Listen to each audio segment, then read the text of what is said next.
जा जा जा जा।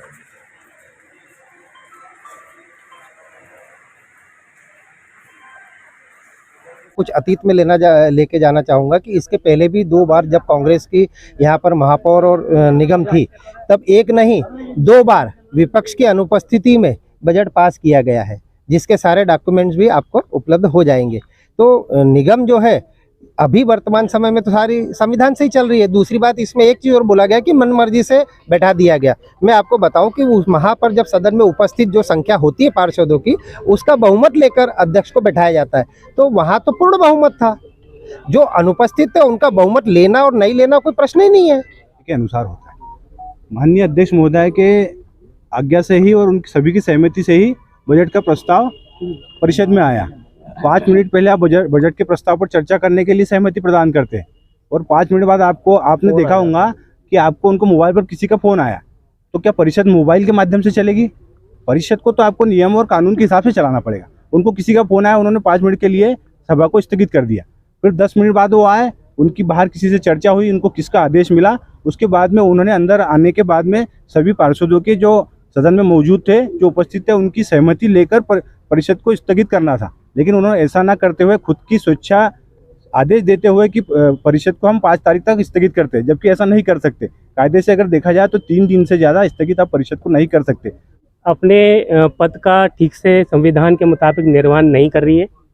एक राजनीतिक दल की कार्यकर्ता के रूप में उनका व्यवहार है और नगर निगम सदन के अंदर अध्यक्ष ने अपना विश्वास खो दिया है उन चरण के कारण। इसलिए भारतीय जनता पार्टी शासन से यह मांग करती है कि यहाँ एक संवैधानिक अस्थिरता नगर निगम अध्यक्ष के द्वारा फैलाई गई है। आज भारतीय जनता पार्टी के पार्षद दल और भारतीय जनता पार्टी ने संयुक्त रूप से एक ज्ञापन दिया है कलेक्टर साहब को, शासन को, प्रमुख सचिव को, और इसको कि वर्तमान में जो नगर निगम की सभापति है, जो निर्वाचित है, जिनका कर्तव्य और दायित्व निर्वहन की एक एक्ट बनी, जिसके अंतर्गत उनको काम करना है, जिसके अंतर्गत निगम के कामकाज संचालन समिति के हिसाब से बजट हो या कोई प्रस्ताव हो, उस पर सदन में अपना राय लेकर जो भी सदन का बनता है उसको कार्य करना। पर चूँकि विगत जब से बनी है, ये देखने में आया है कि वो अपने कर्तव्य का निर्वाह नहीं कर पा रही है, चाहे वो दबाव में हो, चाहे वो क्या अयोग्यता के कारण उनको ज्ञान नहीं हो, या किसकी सलाह नहीं मानना।